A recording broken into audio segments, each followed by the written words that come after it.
Welcome to Novice to Master. Welcome back to another Novice to Master. Today we're joined by my guest and friend, Jason Wright. He's one of the few people many people I have to thank for my even going to Funnel Hacking Live. I was about to give up and not go because of stuff I had going on, and I really didn't see it happening. And he was actually some of the encouragement. He was the one who sold me on the idea and talked me into continuing anyways. So welcome to Novice to Master. Thanks for having me, man. I'm glad to be here. Glad you went to Funnel Hacking Live too. Me too, man. I'm really glad I let you talk me out of not going. But why don't you go ahead and introduce yourself, let everybody know who you are and what you do. Sure. So again, my name's Jason Wright. My company is Intentionally Inspirational, and the main business is I build funnels for people online, right? So use Facebook ads, ClickFunnels, and ActiveCampaign. But with a name like Intentionally Inspirational, we've got to do more than that. So like Gregory said, love keeping entrepreneurs moving forward, helping them battle through that mindset and that motivation piece to the game as well. So that's kind of who I am and what I do in a big 30,000 foot view nutshell. Right on, man. Yeah, it's funny because you mentioned ActiveCampaign, and anytime anybody asks me about ActiveCampaign, any questions, you're always the first person to pop to mind. Awesome. Yeah, it's like I do know an ActiveCampaign expert. I can ask him for you. But anyways, man, so what did you think of Funnel Hacking Live? How was your experience?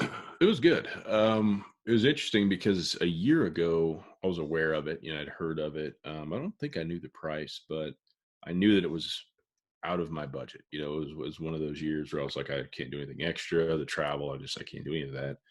And it was December of this last year that I actually started getting the emails from ClickFunnels. I thought, you know what? I need to do this. Like, I've done one funnel away. I've read the books. I've built 200 plus funnels. I'm in the world pretty deep. Like, I need to do the in-person experience.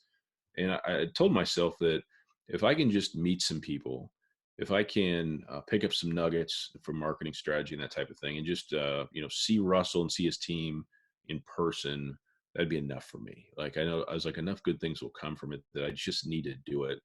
And surprisingly, clients actually like to know that you participate in that stuff as well. So when I talk to somebody about ClickFunnels, they're always like, have you read .com Secrets? And it's funny because it's like, why do you care? But they do. So people have asked me about Funnel Hacking Live in the past, and I always had to say no. And I was like, I can say yes. So I went down there, living in central Indiana. I drove down. It was about 4.5 hours. And the night before it started, it was like the night before Christmas. I was like, why am I so jacked up? Like, I'm 38 years old. What do I think's going to happen tomorrow? And I met some awesome people. I did learn a lot and had a good time. So it's going to be in the same place next year. I'll get a closer hotel next year, but I'm definitely going to go again. So. Right on. Yeah, that's my thoughts to it too. And honestly, mine was the same way. I had 4 hours more to drive, but still, like, the whole ride, I was like, "Yep, gonna do it. I'm getting there." And Yeah. I was amazed I didn't need to nap on the whole ride down. You scared me. I was sending you messages. I was telling my wife, it's like, I don't really know this guy, but I hope he makes it. He's crazy. Determined, man. You drove all night long. So yeah, which it is true. He did send me a lot of messages. I was like, why isn't this dude sleeping? Like, because you're driving. Yep. It's crazy, man, how many friends I've made just like in the ClickFunnels community and through this podcast that honestly have become or have been, closer friends to me than what a lot of the people I know in my actual life are. It's just crazy to consider, but I don't know how much you had of this, but the little, how some people are just kind of like mild celebrities in the ClickFunnels group. Yep.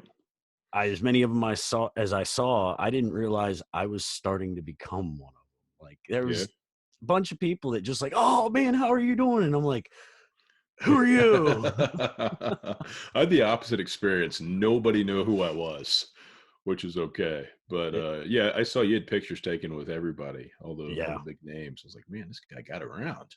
Yeah, I don't man, know any of those pictures. it was funny here, which I was kind of bummed I didn't get one with you, because I was like, as long as I've been talking to this dude, and being as he was the guy who checked on me all night long on the ride down, I was like, and I didn't get a picture with him. But yeah, I got Frank Kern. I caught him. He had a whole crowd of people crowd him right outside the bathroom. I don't know if he was headed in or headed out, but I just happened to come around the other side of the divider where, they had that wall by the bathroom. Yep. I just happened to sneak around the other side to go to the bathroom and was like, "Hey, it's Frank Kern. I'm going to get a picture." So I just kind of snuck up behind him and went, hey, can I get a picture with you? And he's all drunk. Yeah. Yeah. He's still at the urinal and you have your arm around him taking your picture. Oh, not quite that bad. He wasn't in. He didn't make it in. Either didn't make it in or didn't make it past getting out. Yeah, But he's getting mobbed. yeah, it was funny. In those round tables in that room, everybody was mobbed as well. I know Steve yeah. Larson had security with him, which is Mhm. funny because Monday he had an event. It's Monday, baby. And I was in the front row and I got talked to him like 10 times. Real nice guy. But I was joking with him. I said, "Hey, I'm glad I got to meet you now because in 5 years when I try, I probably won't be able to get past your security detail." He's like, "You're probably right." And I was like, "Oh, okay." And then a few days later, I see him with an actual security detail around him. I was like, "Oh, I guess he's already using one." So Wonder if he got the idea from you or if that was I already don't know. I may planned. have scared him a little bit. I kept It's jumping up on possible. stage with him. So I know when we were talking before, you were talking about doing that with Tony Robbins. So with doing what, Tony, with Tony Robbins? getting up on the stage when we were talking Yeah. about you wanting to be on the stage for Oh yeah. Funnel Yeah, I Hacking didn't Live. do it though. Actually, some people think I'm nuts, but so he came out Saturday. I left before he even came out. Yeah, I I really just said, I had got my fill. yeah. I'd taken in everything I could take in, and I was like, I'm eager to get back to my life and process all this stuff in my head and keep moving. So, um, I don't know. We'll catch up with him another time. So, Oh, no worries. Yeah, it was pretty good, man. It was really motivational. Him and Garrett really, there was just a lot of drive to him. They were like different aspects of it though, and different yep, sides. Tony was more of the encouraging and uh, I guess you'd say inspirational, and Garrett was more of the kind of darker, make you face yourself and be motivated. the You know Iron what I mean? Fist. Yeah, Yeah, yeah. yeah, But both of them were great.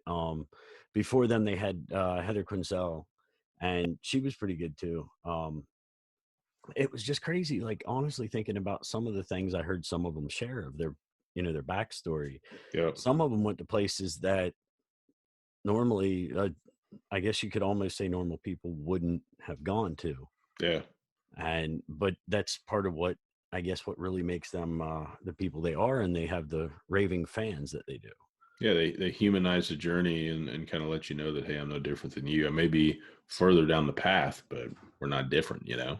Yeah. No, it was great though, man. I really enjoyed it. And honestly, I don't know about you, but by the time I got home, I was still amped and pumped, and it kind of gave me almost a clarity to where I was going wrong in places. Yep. Um, I mean, there's still questions I got to ask and answers I got to get, but it gave me a little more of a, oh, okay, so yeah, that was holding me back. I didn't understand that, and I thought I did. But So this is interesting. So I was outside of the event there, kind of where you registered in that area mhm. at one of those tall tables, and I just happened to look up, and there was not really anybody around. And Dan Henry was walking right towards me, and he had a girl kind of behind him, and it looks like he was sanitizing his hands. So I Yeah. said, "Hey, Dan, big fan, man. You did great up there speaking earlier." "Oh, did I?" We fist bumped. He goes, "Did I really do okay?" He said, "I'm not sure how it went." And I looked at him. I was like, "This guy seriously, like in his eyes, is like Hmm. unsure of himself in that moment." And I was Yeah. like, "It's nice to see that he's human too." You know what I mean? He's That's just cool. like any other person. But I was like, "You did great, man." So it's like, enjoy your day. I'm not gonna ask you for an autograph or hug you or anything like that. So he just laughed and walked away. Yeah, I did like how he brought up the apparently I'm getting the impression he might have been a little unhappy or insecure with the picture they had out front where he looked like Drew Carey. He's a character anyway, though. You Yeah, know, he is. It's not. I mean, looking at him, I have no idea how old he is, but in all he's honesty, to like look at late him, 20s, I think, is he really that old? I mean, in all honesty, to mid look to at late him, 20s. Yeah, he looks really young. yeah, like 15, 16. Yeah, he It's gets out a nuts. lot. He'll poke Yeah. fun at himself about that quite a bit. So Right on. Yeah, I got he gave us a copy of his book. It's actually I've got a list of books I'm wanting to read. yeah, I've got It's it right on here it. behind my computer. All right on. Yeah, it's on the list of ones I want to read, but man, that list gets longer because every day I'll be doing something and it's like a book. Absolutely. Order. It. Yeah. But yeah, like actually, Ryan Holiday was one that I was looking forward to hearing talk, and Mhm. unfortunately, I missed part of it because I got up, went to the bathroom, and I ended up talking to somebody on the walk back, and I'm like, all right, and I mean, it's always awesome to talk to people down there, get involved, to get to know people, Mhm. but it was like, why now? But Was so I he the missed. music guy? No, Ryan Holiday was the Oh, Ryan Holiday. author. Yeah, Yeah. yeah. I saw that. It was really good. The second half was better than the first, and like as soon as he made this turn, it just got Mhm. better and better and better and better. So he had it planned. I think it was it. I liked it quite a bit. So And that was the part that I missed most of was the yep, second half. Yeah. yep. But in all honesty, I mean, I already was somewhat familiar with him because Steve Larson actually on what was it? I think it was on one of his groups, one of his marketing groups. I can't remember which one, but he did a live and he was talking about publishing and the power of publishing. Yep. And Ryan Holiday's "Trust Me, I'm Lying" was one of the books he recommended you read. Hmm. So I've got it and I've got Perennial Seller. Nice. So And I wasn't familiar with him at all. I didn't even know who he was, which everybody around me thought I was crazy. They're like, "How do you not know who this is?" But I liked him. I liked the story. So right. Yeah, the only reason I know who he is because of Steve Larson and Russell Brunson. If I didn't know gotcha. them, Yep. but it was definitely his slide presentation even had so much more of a I don't even know how to describe the feel to it, but it was totally different than the rest. It had more of a kind of vintage feel to it, I guess you'd say. Hmm. Now, is funnel hiking live something you'd go to again? Oh yeah, I'd love to go next year. Um, I'm definitely getting a closer hotel next year. Nobody told me Nashville traffic sucks. It's very, very heavy at the wrong time of day. And a little 20-minute drive could turn into a 50-minute drive very easily. So yeah. I would get a hotel over there by that Cracker Barrel across the way and just walk in. The Hmm. walk in, that first I told you I was paying after about 3 days, I was like, I'm done. So I Yeah. started walking in and it was just fine. Just fine. So, Right. Yeah, I know. Thing is, you got to kind of watch most of the hotels. One of them over there, which that was the one I actually booked, and I was supposed to have a roommate. This guy I was talking to wanted a roommate, and he decided he wasn't going to do it unless he stayed at the Opry. And I'm mhm. like, I'm not paying $500 a night. You know, Yeah. it's ridiculous. But Yep. I got lucky and found somebody with a Airbnb, and they let me rent the fold out couch off of them. I was like, yes, it's like Perfect. $20 a night, man. Oh man, don't tell me that. That's great. Yeah, it was pretty nice, man. I was like, yes, it made it so much easier to afford. Um, but yeah, that was how I ended up staying and having somewhere to sleep. It's funny you mentioned cost. I was talking to some guys that came over from like the UK and Jamaica and different places, and some people spent like 6 grand to get there. And I was Yeah. like, I think I spent about 2,000 between hotel and food and driving. I try to do everything as budget friendly as I could, but yeah, I mean, what an advantage you and I have to just be able to drive. And there's people flying from the Hmm. other side of the world. It took them 2 or 3 days to get there and back. So, yeah, glad I didn't have to pay Oh, 6 grand. oh, I know, man. That would have put a real hurt on your wallet. I ended up. I think for me, it was wanting to say with food and everything, it was only a little over four, but most of that was gas driving back and forth. I was on the way down, I was at about 125, and on the way back, it was just a little over 100, which really didn't make any sense to me considering on the way back, I was actually going back up some of the hills that I came down. Because Hmm. I don't know if you've been up through Ohio, but Ohio is nothing but it's like waves of Yeah, hills. Southern Ohio is definitely different than, yeah. Ohio's an interesting state. It changes quite a bit, north to south, east to west as well. Yeah, I drove from Indy to Pittsburgh one time and got through Ohio and I got to Pittsburgh. And it was terrifying, man. It's like you can't even see around the next turn, going through like the mountains and stuff. yeah. And it's a different world over there. So, The one that always got me is you'd go towards like Maryland and stuff, and there's a there's a real big hill. Let's cut it down the middle and put the road there. In Ohio, they're like, let's just wrap it the whole way around the hill and come back to where it was and then go. Yeah. I just never understood that. My drive was actually pretty easy. It's like one road from front of my house takes me all the way down to southern Kentucky, and then like another. It was the route I took coming back was much better than going down. So Yeah. yep, smooth sailing. I know. So speaking of FHL though, what was your main takeaways from it, from what you saw of it? It's funny because I haven't reviewed my notes, but the one thing that Russell said that's really stuck with me is a strategy he uses with ad copy, with sales pages, and even with emails. And it's 30% of people are going to buy emotionally. So he always starts there, right? Mhm. Then 50% of people are logical reasons to sell. So, approaching the sale logically in those areas is the next step. Then the final step is fear of missing out, urgency, or scarcity, where 20% of people will buy. I was like, I never thought about stacking everything in that way. So that was for me the one thing that I was like, oh boy, like I've never even thought about that.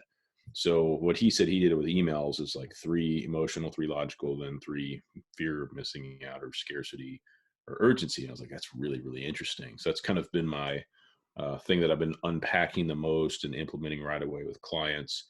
And I still have a bunch of other notes to go through, but that for me was, I was like, man, I got enough of that to just go home and work on that the next year because that's powerful, real Yeah. powerful. Yeah, that was crazy because the way they set it up, even Russell said that there's no way you can take all this and take everything home. It No. was more intended that you picked out what applied to your business Yep. and you used it. So, Yep. And in my world of being a funnel builder, it's kind of weird because most people I talk to there, I think I met one other funnel builder, actually 2, mhm. and one only built webinar funnels and one was like me. But everybody else had kind of a niche and a very specific thing. But for me, I work with so many different types of businesses, stuff like that's super important. So I'm obviously helping them with marketing and ads and stuff as well. So All right. very Yeah. cool. But you definitely reached a point where you were like, I can't take in any new thoughts or meet any new people. Like it's time to leave, And for me, it was Yeah. Friday night late. So Yeah. I don't blame you though. You were down there for Steve Larson's thing from Monday yeah, too, so I got isn't it? there Sunday and then I left Friday night about 10. So I was a pretty long week. Started missing Yeah. my own bed and my family. And it's funny how the people that can annoy you so much you can miss after a while too. Yeah, pretty much. No, I was about the same place by the time I left. I was ready. The whole ride home, all I could keep thinking was bed. I want my bed. I want my bed. Yep. And I don't know. It was a relief to get home and get some time to actually just unwind again. I don't know. I've thumbed across my notes. I still don't think I've, processed all of it. Um, it's a lot of information they gave you. It really is. No, it's the same way because I have some written down in bullet points and some in Evernote digitally. And I've literally just looked at like part of one page, what I just told you about. Hmm. And I'm still like it's like anybody else. Like my own marketing is the last thing I ever do.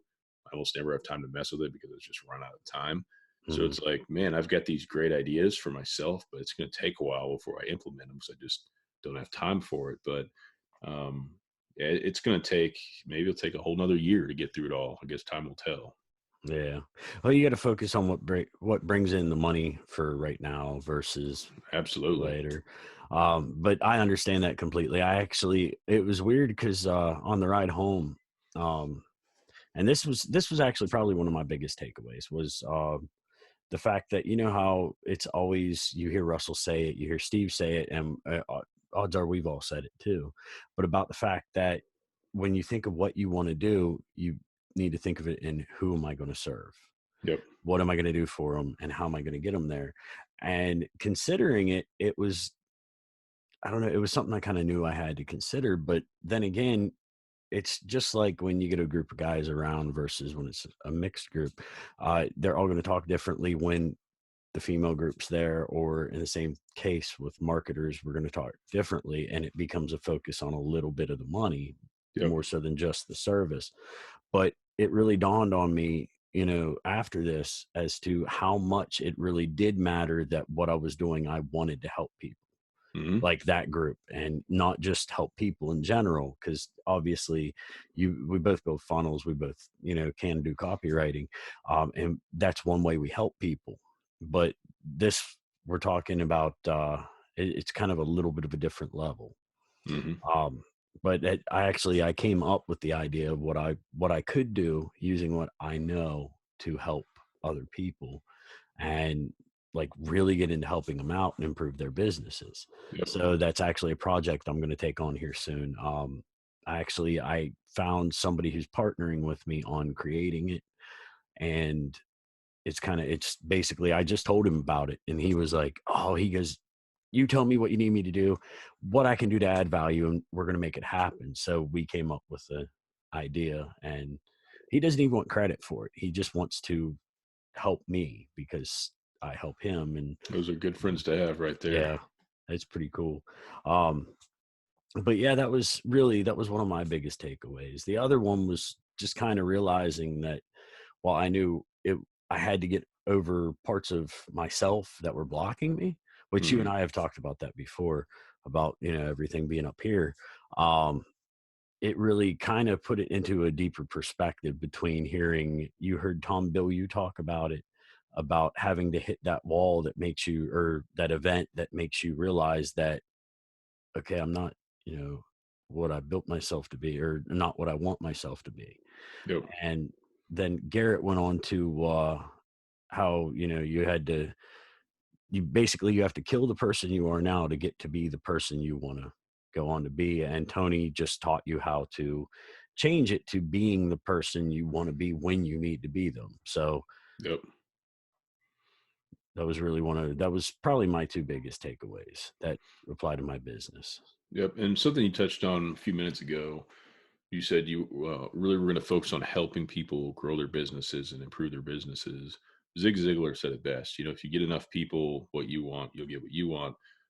If you really do take care of people like that way, and you do build those friendships, like the money, it'll come. Like Yeah. the money is just a byproduct of how much pain you're taking away for your clients. So, and there's other ways to word that, but that's how it came to me just now. But yeah, I mean, everybody when they're getting started, obviously you have to pay bills, and you need so much to survive. But eventually, once you start getting wins and momentum, just taking care of people and focusing on them, the money will just grow. And you'll go, oh boy, look how that happened, And Mhm.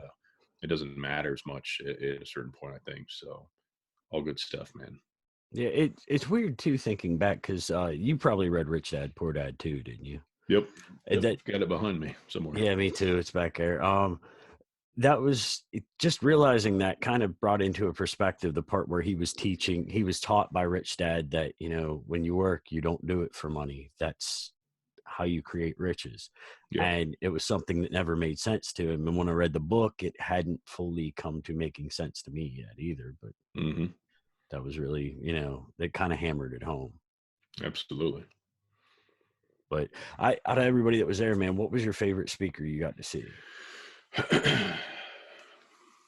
I really liked I liked Dan Henry's presentation. I liked Frank Kern's Bill U. That was a cool story. Yeah. Self-made billionaire was really powerful. Prince EA. I don't know if I had a favorite. I really liked a lot of them. I didn't see them all. Sometimes you step out of the room just because you got to walk around and mixed up a little bit. But it was really cool for me personally to see Russell. And I wasn't super close to the stage. It was more towards the back, but I could see the guy walking around with my own eyes, which was pretty neat. Yeah. Actually, Steve's event Monday before Funnel Hacking Live, when I was 5 feet away from him for the whole day, it was pretty neat because he was a really normal dude, but he's pretty smart at what he's doing, and that was cool for me. I'm a big Steve Larson fan. He's still somewhat accessible for now, but may not be for much longer. So Yeah. seeing Dan, seeing Russell, seeing Steve, those were kind of my big three. Frank was a surprise. I knew who he was, so that was really cool. I happened to come in the room right as he walked out. I was like, "Whoa!" So that was awesome. But yeah, all a lot of fun. Right on. Yeah, that was the day Frank Kern came on, was the day I ended up stuck late for lunch because I had So there did you was not see Frank pop out either? oh, I didn't see him pop out, but I did get to see him talk because I got a Okay. text that said Frank Kern is on stage, and I went, Okay, I done sent you lunch. that, didn't I? Yeah. I was like, all right, we're done with lunch. See ya. Yeah, that's when you just face palm the other person and run the other way. Yeah, that was kind of, I mean, because we all know who he is, in marketing. Yeah. And and this is the funny thing, which I had actually talked about in another episode Mm, about how funnel hacking live even, uh, these guys become rock stars to us. yeah. Like I'd more than likely run through somebody to go shake Russell Brunson's hand than to Yeah. go stand in front of Motley Crue. Yeah. I mean, not that I wouldn't want to watch Motley Crue, but it's weird because once you get in and you get the view from where we're at, you're like, Yeah. all right, these guys are trying to help me make money, and now they're your rock stars. Something else that was a big takeaway for me was a reminder that everybody said it, that nobody gets to that high level by themselves. Like Steve Larson said, none of the guys that make a lot of money, none of them build their own funnels. None of them even understand half the back end of the funnel. They don't need to, and it's an interesting point to think about. Like, sometimes I'll tell myself, like, I don't need to learn anything new. Like, I've already got everything I need to build the business I know I'm going to build someday. Not that I think I can build it, I know I'm going to build. And what's crazy is I feel like every time I blink, a few months of life fly by. It's like, whoa. I always say, man, it'd be cool if I could lock myself in this office for a month, because the amount of stuff I could build in a month is unbelievable. It's never going to happen. You know what I mean? Yeah. It's never going to happen. But it's just creating that time for my own marketing and doing it. And there's a ton of people that have had a lot of success. I mean, I was sitting by a guy in Steven's event that had done $4 million in the funnel. He's just a normal looking guy. He'd have no idea. The guy to my left had never made $1 online, but they both look the same.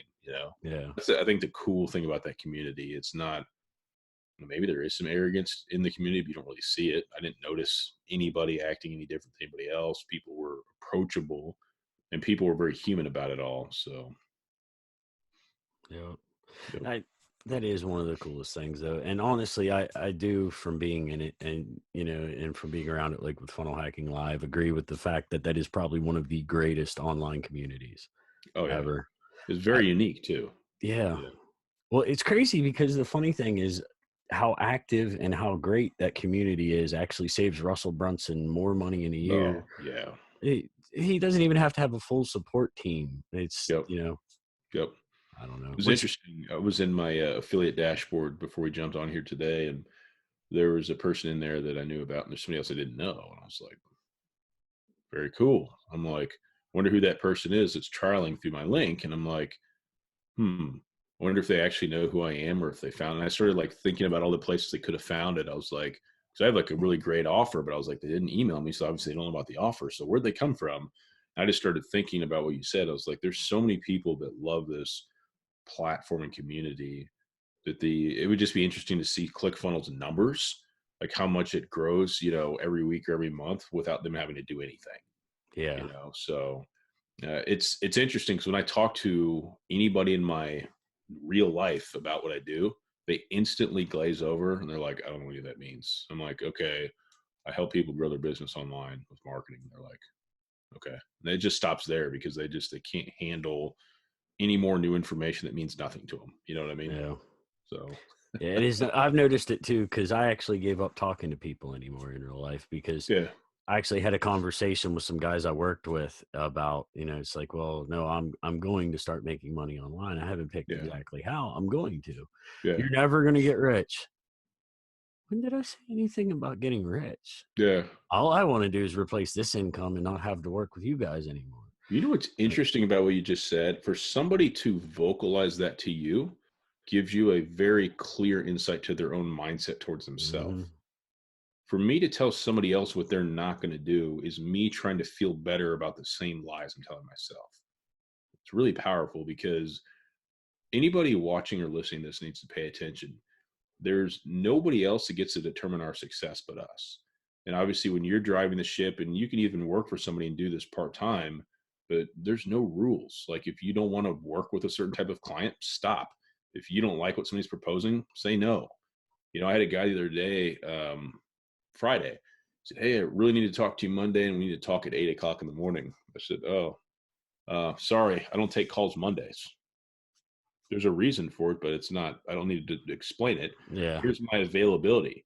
So, well, we've got to do an evening. None of your times work. And I was like, evenings are an option. And he booked one anyway. He booked something that worked for me. And it's like, it's very liberating when you realize that all these things that people tell you, like in most of your life, they don't mean anything. They're not based on anything that actually matters. Just a bunch of bull crap that people throw out there. Yeah. And when you start seeing how it works, that you can just take control because you said so, and people, if they want to work with you, they're either going to comply or not. It's super powerful.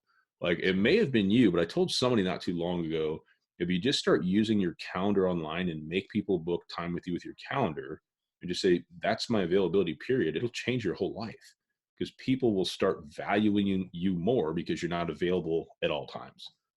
Right. Just because you don't have anything to do for a day doesn't mean you don't get to pick what you do for that day. Maybe you want Yeah. to eat breakfast with the family. Maybe you want to work out. Maybe you want to read. Maybe you want to do whatever. And you give yourself 4 hours you're available to talk to people. That's all people know.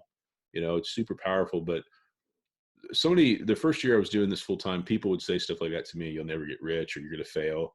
If somebody said to me now, I would just literally laugh because I wouldn't even be able to take it serious enough to respond, but I would laugh in their face. I would just be like, okay, you feel better. It doesn't even Right. elicit a defensive response because it's complete garbage.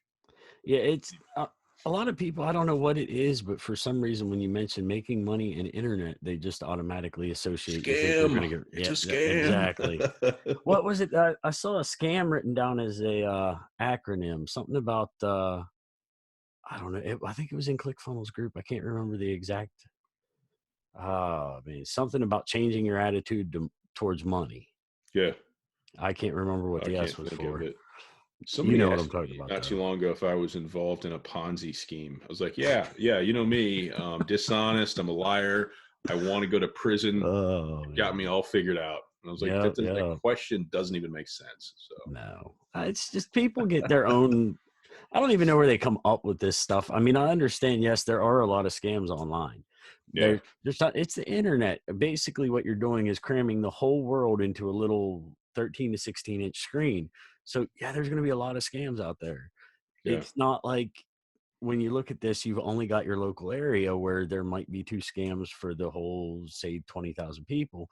Instead, now you've got 20 billion people. So in the same numbers, you're going to see 100, if you keep the numbers the same, you're still yeah, going to see like 100 to a billion times more, depending on where you're looking. yeah. I don't know, man. People are something else It's so sometimes. funny when people say this line, "You can't do that."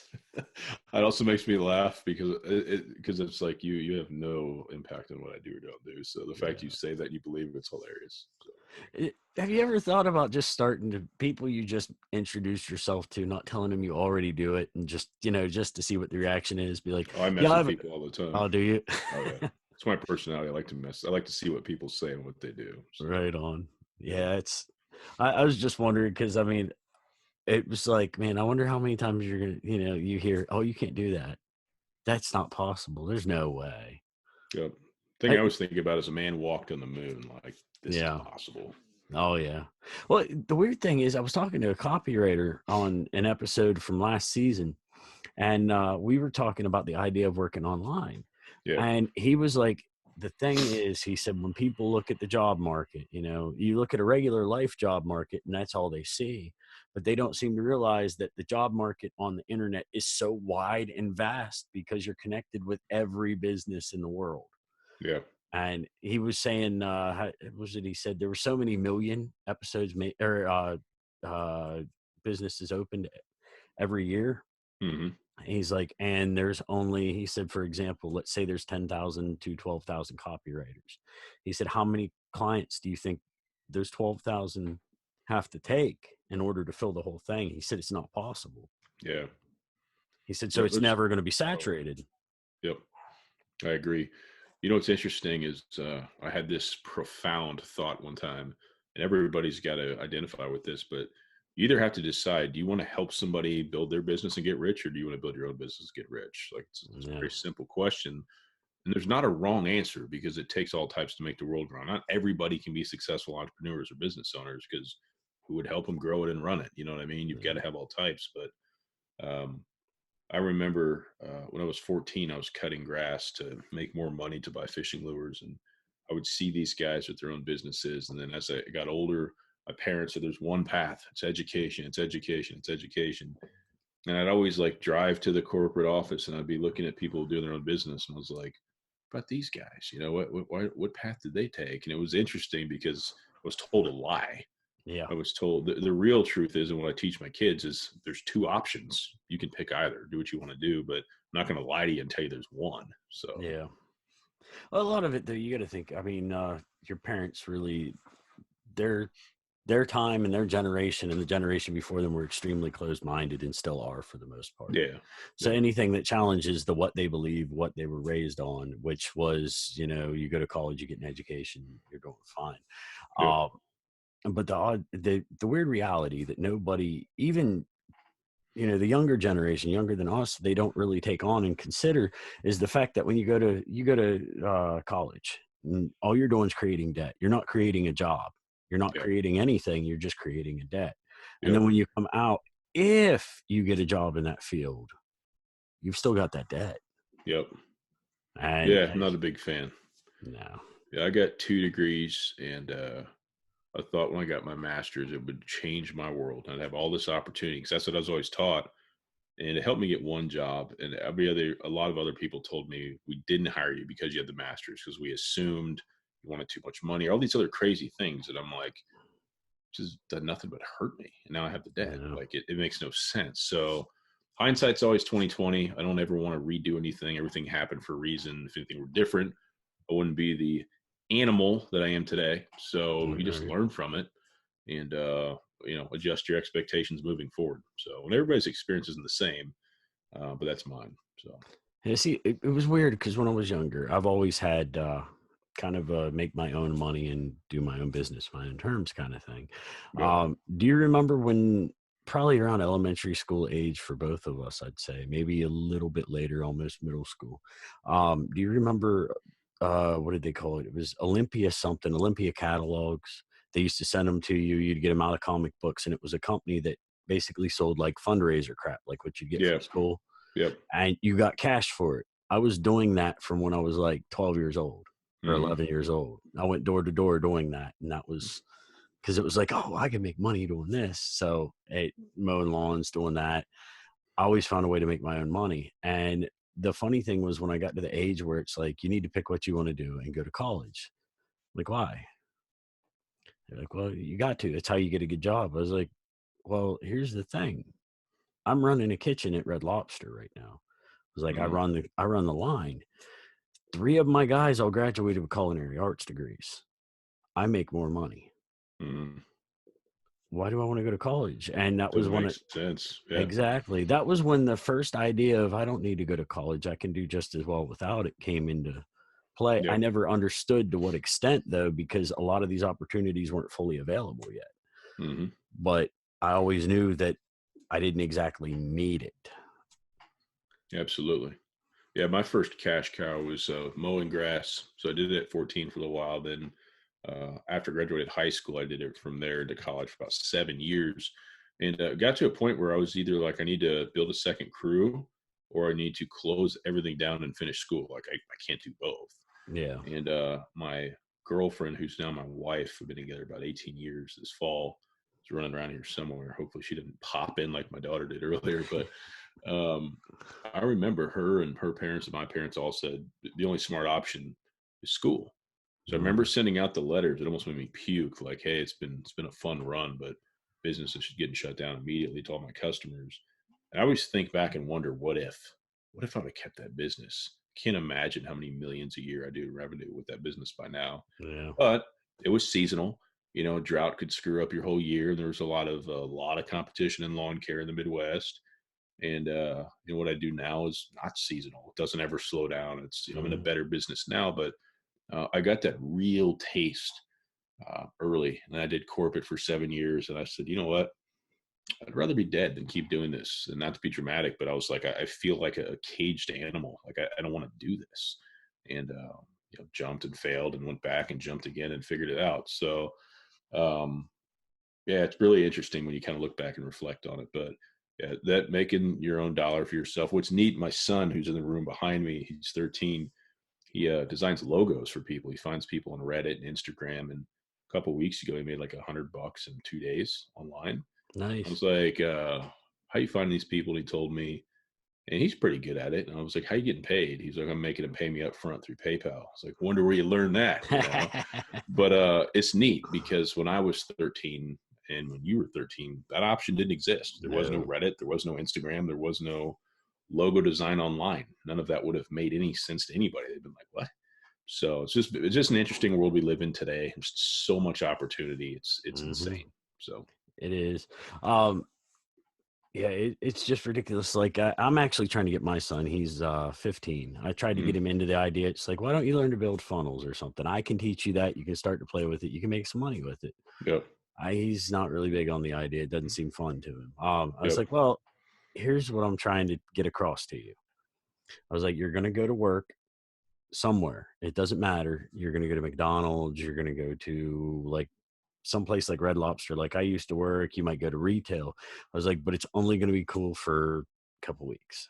After a couple weeks, you're going to start to realize you don't want to be there. You're going to see your friends going and doing this because they don't have a job or they're off that day. And now you have to plan your life around it, yep, but you're going to be bored. yep, Like, or you can be bored at the house doing something you can do that you control and that you can branch off from and choose not to do anymore once you've branched off. And then, you're free. You'll make double what your friends do. hmm And so we're working on it. I'm trying to get him to just anything, find something like this. Cause it's like, there's kids like that one kid that was at Funnel Hacking Live that trades funnels for equity. yep, I was like, this kid's just, he's making money with it. But absolutely, to go back to where you were talking about like being at your job and realizing though that yeah. you'd rather die than be there, dude, you're not alone. That's actually, I've said that many times. That's part of why my wife was so big on like, go down to Funnel Hacking Live. You need to go to Funnel Hacking Yeah. Live. It's it was like, man, I got to get out of this somehow. I don't know how I'm going to do it. I And won't tell you the company, but when I quit the first time, corporate America, I was working for a guy that was not a very nice human being. And I got to know him really well with my role. And wasn't that nice. He wasn't that honest. He seemed to be okay at business. And what I realized was if I could just compare myself to this guy, just like the human stuff that matters, that everybody mhm, values, treating people well, communicating, building relationships, like I destroy them. Let's look at the other areas. And I started to say, this guy's no different than I am. If anything, I feel better equipped to run his company than him. I said, if he built something from 0 to 300 million, surely I can replace my income. That was my first thought where I was like, I'm going for this. The mistake I made was I was chasing money only and not passion. And when it got hard, I was like, mhm, I don't want to do it. And then I got down to making, what was I making? $90 a week at FedEx. I had insurance, but I couldn't pay the water bill. I was like, oh mhm. shit, we got a problem now. So Yeah. that was bad news, but it took me going to a place of rock bottom and to people pointing at me and laughing, to my wife saying I'm about to leave, take the kids and be done with this wreck of our life, for me to really come out of those ashes and say, I'm going to succeed because I said so. And anybody who doubted me is going to be asking me for a job someday. And that's kind of where it started. But I realized you don't have to have some crazy skill set to be successful online. You don't have to invent anything new, like we were talking about earlier. Hmm. There is, if you just look at a website or a business, we could sit here and brainstorm on a whiteboard 500 things around the business that deal with being online. You can make a lot of money in any of those areas. Like there's people killing it in anything and everything you can think of. Yeah. It's That's where crazy, the man. mind starts to really expand. You go, oh wow, okay, so Well, it's nuts to think about what all agency services do. Like, just, I mean, you can do almost anything as an agency. absolutely. Uh, like, think about when Catherine Jones's presentation on the design hacking. Yep, There are people who do just that, and all yep, they're doing is changing the design. They're not building. They're not writing. They're just making it prettier. yep. So You it's see a lot of crazy. that in the ClickFunnels group. People that'll build a funnel and share the design. It's like Mhm. there's no like crazy amount of skill here. It's just design, but there's a need for it. There's an interest in it. It doesn't matter what I think. There's a demand, obviously. So, Mhm. yep. Yeah, it's nuts, man.